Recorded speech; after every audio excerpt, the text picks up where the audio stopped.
Good morning, good evening, good afternoon, wherever it is you're located. This is part two of our interview with Ed Richardson in Medellin, Colombia. This is entitled Your Ultimate Guide to Moving and Visiting Medellin, Colombia. Follow along.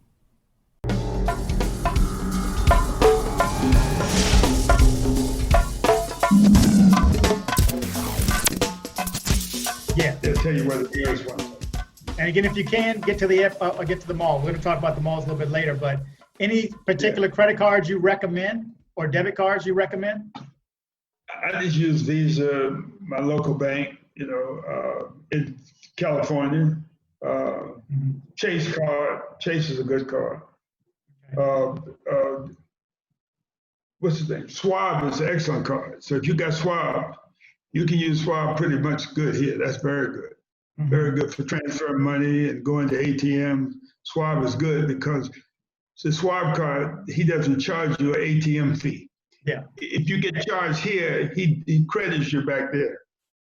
So if you go into the ATM a lot, if you go 10 times, you won't get charged. Yeah. I'd also, wouldn't you recommend to bring more than one card, because each card or credit card is on a separate network, like Pulse network or some other type of network. Right. And not every bank is the same. Yeah, I would bring a separate card. I would bring at least 2 cards, but 3 at the most, just in the backup. But only take one around with you, along with the credit card. And if you're out traveling, I would take 200 to 300,000 pesos a day out when you go. That's all you need. What was the max? It came to like $200 back then. That's what I did every time, like 220, 240, something like that. That's like $1,000. Every time I go to the bank, Scotia, if I go to use a Citibank card, the max I can get is 900,000 pesos. If I use Bank of Colombia, any other bank, the max I can get is 600,000 pesos. Yeah. Now, 600,000 pesos sounds like a lot, but you divide that by whatever it is, it's not a lot. This is $100 and some dollars, but it's more than enough here in Medellin. Yeah, it was like 100,000. That's what I was taking out, because I'm putting 220 US dollars and I'm coming up to 796. And back it was worth a whole lot more then, so it was 100,000. Now 100,000 again sounds like a meal, like a lot, but that's actually 100,000 is 100 meal. Yeah, because remember 1,000 is a meal. When you hear 1,000 there, they're saying meal, yes meal. Learn your numbers too. If you're going to learn Spanish, learn your numbers. Nothing more important. I mean, yeah, meeting people is fine and talking and socializing, but if you can't count money, you're probably going to have a bad experience. You give somebody 100 meal instead of a 10 meal. That's a big difference. So be careful with the bills. I am very particular even here. All my money faces the same way. The corners are unbent. High bills on the outside and they go low. So I can pick through easily, because you will feel the pressure when you go shopping, right? Yes. Or a newbie. Now you're more comfortable now, I'm sure. Yeah. Okay, so you've gotten there, you've gotten some money. Now what about transportation once you land? Once you land, you come out of where you get your baggage, and there are taxis right there. A taxi into Medellin now costs about 60 to 70,000 pesos. Okay, but what I would do is have the address you're going on a card or a piece of paper. You can hand it to the taxi driver, and if your Spanish is not, if it's not that good, you just hand that to him. And then the other option is, if you come out before 9 o'clock, if you arrive before 9 o'clock at night, they have a local bus that takes you down to a mall in Medellin, and then from there you take a taxi to your Airbnb or your hotel. So that's cheaper. That's about 15,000 pesos. Okay, so if you want to ride the bus.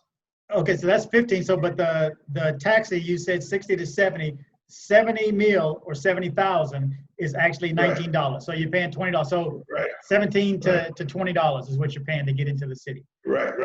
Have an address of it. I mean, I'm one of these people that overplan, so I would probably already printed out a map of where the place is in relation to the airport, which roads he should be going down. Is he going down the toll road, or is he, you know, I'm one of these people that pre-plan all this stuff. But that's up to them. If they want to take a chance. You know, I've never been a taxi guy, so I've always been Uber. Is Uber back?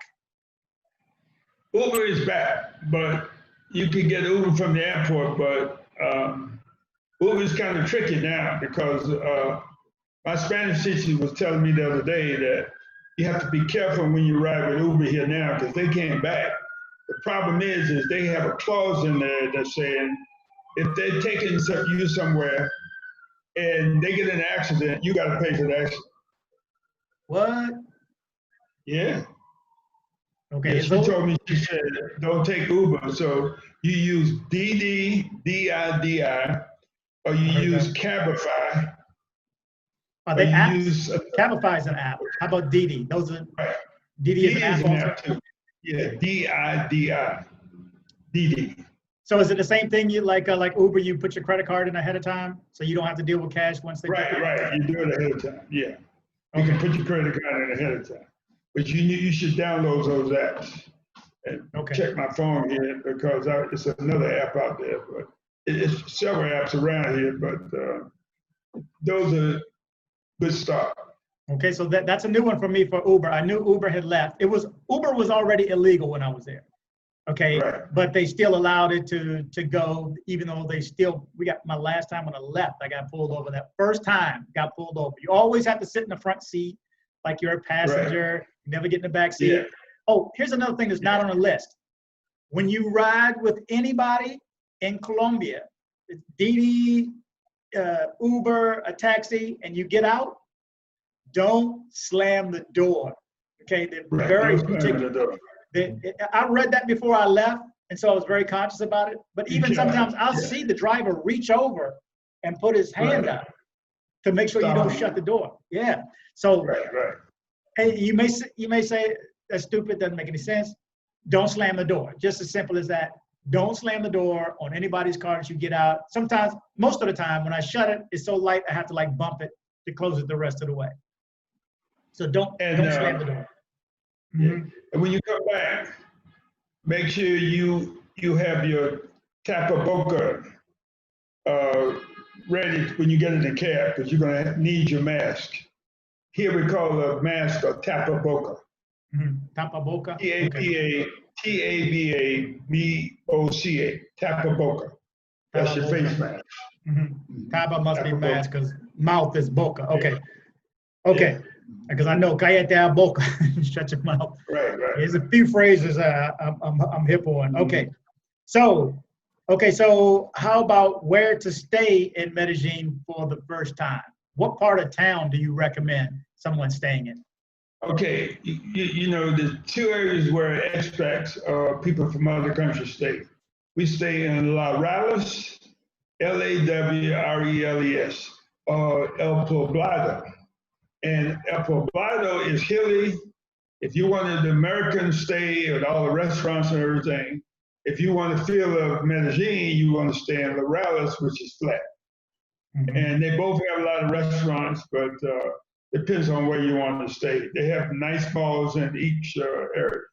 So I would recommend you stay in. First time, if you don't like walking a lot of hills, I would say La Rales. Or maybe stay in La Rales a week and 3 or 4 days and then go to El Poblado the next 3 days. So but I came here and I stayed in La Rales the first time. And I like it because in America, we get in our cars and go everywhere, to the mall, to the gas station, to here, to there. And it's best to learn, do some walking before you come. Now, I stayed in, it was actually considered Poblado, but I was right on the line between Poblado and Envigado. But I was on the other side of San Diego, which means it was flat. I could look out my window and across the street is where the hills. Now, when Ed says hills, he really means mountains because these are the lower parts of the mountains. And if you want to think, okay, I mean, unless you're from West Virginia, Colorado, one of these states that has mountains in it, the air is thinner once you get higher up on the side of that mountain. And not only that, you're climbing a hill. In Poblado is what I consider Poblado, and not, even though they said I was on the edge by the mall, by Santa Fe Mall, it's all on the side of a hill, all the side of a mountain. And you go high and low, and just be prepared. Your legs will get worn out if you stay in Poblado. Right. I mean, it's like walking this way all the time, or you walking down. And so the airport is 12,000 feet. Poblado is about 8,000 feet, and Laurel's is a mile high. So you're at a high altitude. Yeah, I didn't realize, because it looks like the mountains, well, it doesn't look like, the mountains are surrounding the city, so you're in a valley. Medellin itself is in a valley, but I didn't realize it was already that high, because that makes sense. When I climbed the mountains, I was out of breath. Right. You can do a mountain climbing tour if you want to. You can climb Guatapé and then pay something. It's different than it is walking around in the average city life that you are here. So, I thought I felt my age, let's put it that way. So just know. So Ed is recommending Poblado, which is like the #1 tourist area. Everybody wants to go because of Parquilleras, but I don't know how that's changing. We'll discuss that in a little bit. I'm sure that's changed to a degree, but that area is absolutely beautiful. It is on the hills. When you're in Parquilleras, though, most of that whole area, you're not really climbing any mountains because it's only like 5-6 square blocks, or maybe 10 square blocks. But it's all encompassing, and you're not really climbing any hills. But if you have to get back to your apartment or condo that you've rented, you're going to go up some hills. So just know that. So there's other areas to stay in also. There's like help me out on the other parts of Floresta. Is the next station up? Floresta is okay. Belén. Yeah. And Belén is just south of Laureles. Envigado is further south. Now, Envigado actually is not part of Medellin. It's actually another district, but it's right next to it, and the train takes you down there too. So, and I'll leave a link down also. I have a couple of links on Airbnbs, how to find a place, how to find an Airbnb, and which area you want to stay in. And I go over that in detail. So if you're not familiar with Airbnb and you haven't used it before, take a look at those videos. Okay, so we got that. So what do you recommend they stay in? A hotel for the first time? Hotel or Airbnb? What do you think? Well, first of all, you got to be very cautious when you book an Airbnb, because it might not look like you saw it when you saw it online. When you get here, it's going to be altogether different. It's a different neighborhood. So I would be careful. I had a friend that come this summer, and he rented an Airbnb. And as soon as he got there, I told him, do not check in, because once you check in, you book for that period. So if you come to an Airbnb and you rent it, do not check in. Leave right away. But I suggest you come here and you stay in a nice hotel around the parks. We have like Parque 1, Parque 2. They got a lot of beautiful hotels right around the parks. And you come out of your hotel and you walk to all your restaurants. And then the hotels only average you maybe $40 a night. But if you really want to stay in some luxury, I would stay in El Poblado. I would stay in the Dan Carlton, which is really nice. It's like a Marriott in the United States, if you really like quality hotels. Okay. But these hotels you go into that are $40 a night, they might cost you $200 a night in the U.S., but they're just average hotels or inns. But they have breakfast. They're really nice, and just make sure they have hot water, because some hotels don't have hot water. Because it's a good environment all year here. You don't really need hot water. So okay. So that's I'm an Airbnb type person, but like Ed said, if you're just coming for 7, 8, 9 days, then a hotel may be a better option for you if you're not going to buy groceries or go grocery shopping. I don't know how it is now with the virus, but if you're going to stay long term, then you may want to lean more so towards Airbnb. Right. If you do go into an Airbnb and you get stuck, watch that video of mine also. I do have a video of when I came back and I got a different Airbnb. And as I walked around, I knew, okay, and I could smell cigarette smoke coming in the back window. And then I saw a couple of roaches, which is the issue I have here now. And that's why I'm moving too. But there are ways to get out of an Airbnb. So don't think you can't get out of it. Watch that video and you'll see. I got out of it. Not only that, Airbnb bent over to help me out. There's 2 times I've had to get out of it. One thing no one can beat is safety. Your safety and your health, Airbnb is not going to hold you to that contract. They will give you a certain amount of money that you paid for that and allow you to put it towards another place.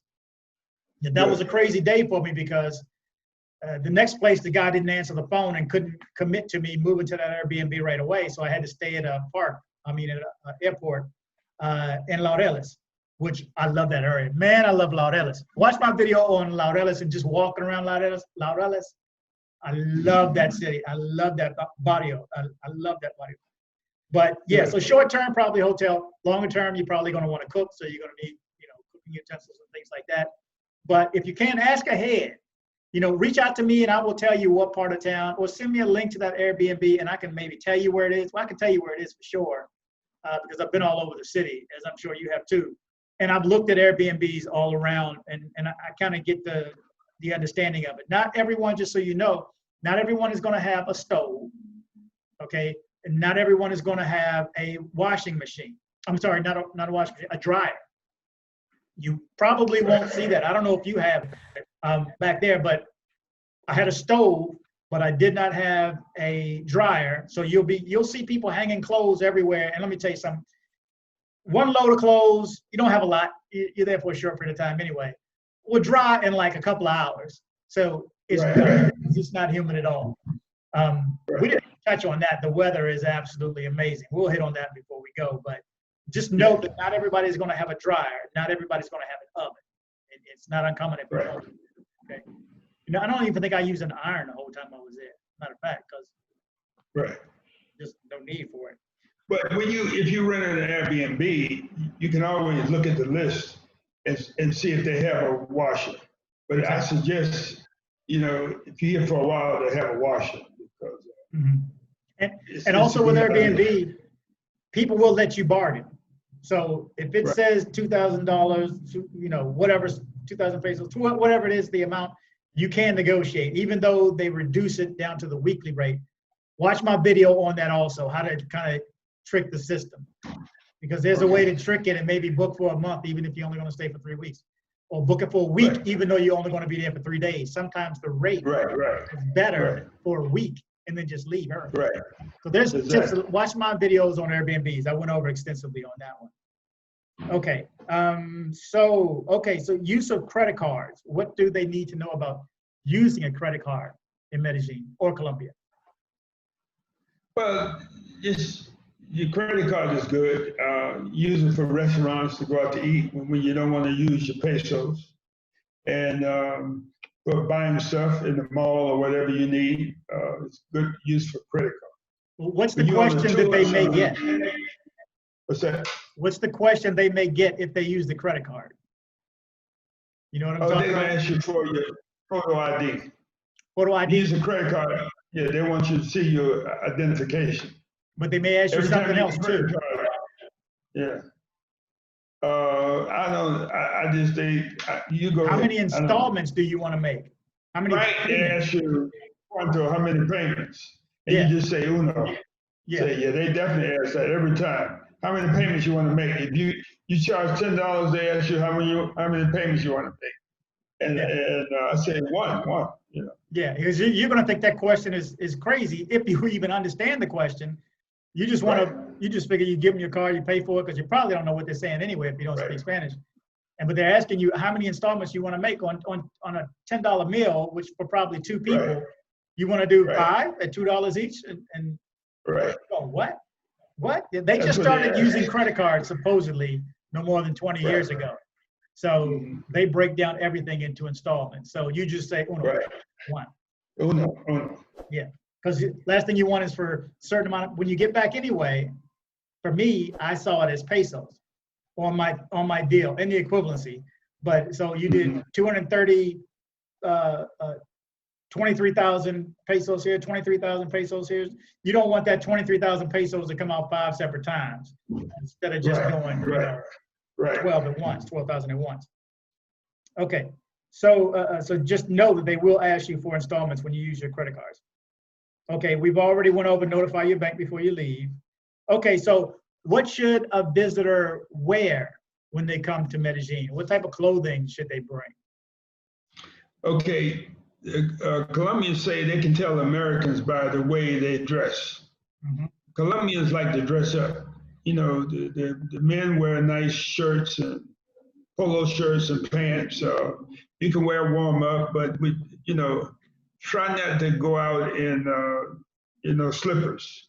Yeah, don't wear flip flops. Right. No. Try not to wear these big old cargo pants. Just dress decent, because if the girls or anybody see you like that, they know you're a gringo. And I mean, I've seen the biggest stares from Colombians when we're in malls and the brothers got these big baggy pants on and they got these thongs on. Colombians don't like that. So you need to dress in a nice pair of track shoes, dress shoes or something, dress pants when you go out. You can have shorts, but be careful with with that American look. And then the cut-off shirt with no sleeves, that they know you're American, because Colombians don't dress like that. Yeah, and remember, if you don't talk, they don't know you're American, because Colombia's come in every shade and color, and I mean white is white to black is black. If you don't talk, they don't know. Many a person I walk up or think is a black guy from America and go, "What's up, brother?" And you go, "Okay, come on." You go, "Oh, right. For real, he looks like my cousin." Right.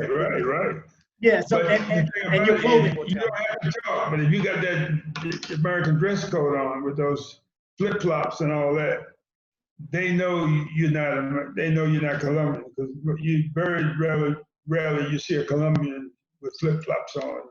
Yeah. Big don't wear flip flops. Don't wear the baggy shorts. Just even though you're comfortable. And oh my God, don't wear slippers. Don't get out there with slippers and white socks. Don't embarrass yourself. Yeah. If you got to bring slippers, use them in your Airbnb. Exactly. Or your room or your hotel. But other than that, don't go out on the street like that. Exactly. And I will say this, for my Airbnb, and I found for most of them, none of them had carpet. And the dirt comes in there. I don't know how you don't see it, but it'll come inside and it'll swirl around because you don't close your windows. The weather's so good. So you will be doing some sweeping. It's like a marble top. Sweeping and mopping your floor. Yeah, so don't put liquid on your floor. We will be slipping and sliding. There's no carpets. That I can tell anyway. But yeah, don't. Yeah, and when Ed says, they like to dress, they're not dressing fancy. It's just dressing neat, nice, new looking. Right. Don't, I don't wear this ring. I would not wear this ring there. So I have a leather necklace on now. I took my gold necklace off. Right. Don't wear gold. Don't wear fancy watches. No big face watches. Jewelry. Don't do that. Yeah. Don't do that. And if you want to wear a watch, just wear an average watch. A regular watch. Don't be regular watch. Exactly, because a watch is for one thing. You know what time it is. That's it. It's not for fashion down there, especially. So, shoot, I just thought of one other thing I was going to say. When you go out, and this is a big one too, and this is a good one for you to know too before you go. Bring cologne. Bring cologne. They love cologne down there. You're going to want to dance at some point, I hope, or be in a crowd of people. Get you some, not overpowering cologne, but I bought it at the mall when I was down there because I had to. I didn't bring any with me. So I learned once I was there, you should smell good. You should be clean, number one, but smell good. But bring it with you because it's not cheap there. I had to buy a bottle. I mean, I still have it. Right, It's make you buy a whole big old bottle. It's probably never going to last. Yeah. You know, it's going to be for years. But Right. you need to smell good. Don't buy it there because it is expensive. You're going to have to buy it at the mall. And don't buy a knockoff because you don't know what that'll do to your skin. But bring it with you. Just bring whatever small bottles you have with you. Right. Okay. Okay. So you want to notify bank before we leave. We went over that. Okay. What to wear, how to, and we went over this one a bit in the last video. How to conduct yourself when you are there. You want to elaborate on that? Yeah, I would like to elaborate on a lot of Americans come here, they're pretty arrogant. They're used to things a certain way. Things are different. You know, some things they do better than us. Some things we do better than they do. And so you have to learn to be patient, watch your attitude, watch your facial expressions, just be kind, be nice. You know, don't come here with the arrogant attitude. Just be patient, because these people are very nice. And you know, with all the things that are going on in the U.S. and the way things are going on, these people don't really look at color. The Colombians come in all kinds of color. I met white Colombians who would say, you know, I'm the only white boy in my family because the rest of his family is black. You know, so they come from various, come in various colors. And so it's just a good environment. Be patient. You don't speak the language, so just be nice. That's all. Yeah, it's probably harder to tell who is, other than your dress, harder to tell who's Colombian not anyway, because you're wearing a face mask. Right. So it's even more difficult. If you need to go to a pharmacy, you need to get some medication, you need to buy something from a store, and you don't know what you want to ask for, just go to your Google Translate it, write it in English, it comes out in Spanish, and just hand your phone to the person, and they know what you want. Yeah, and we should have said that too. That's one of those things.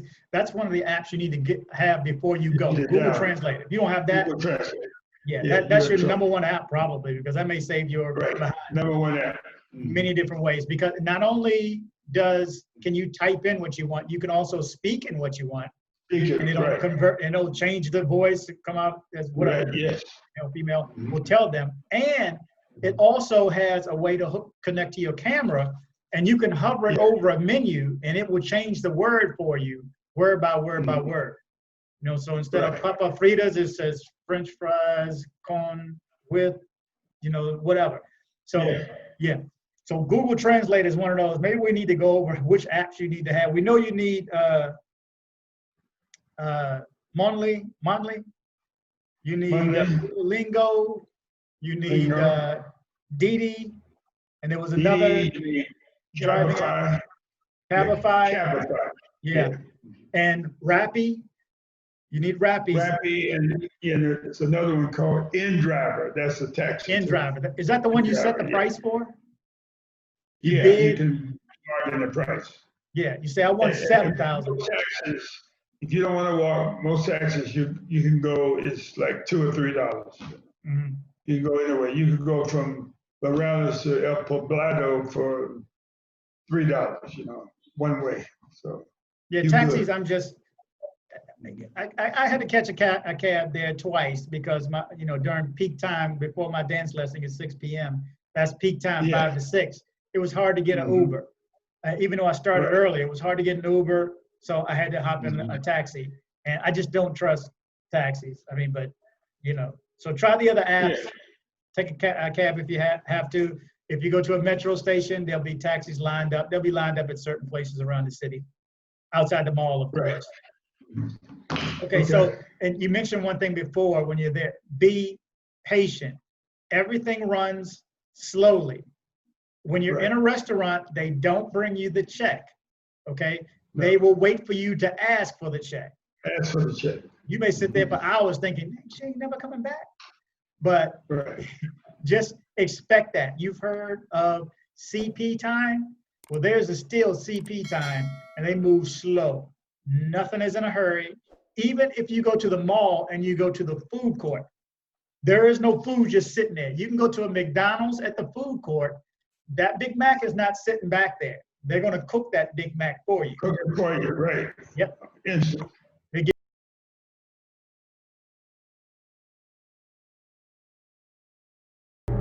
Please comment and share if you liked the video. We have a YouTube channel. Like it. Please subscribe and kick the bell.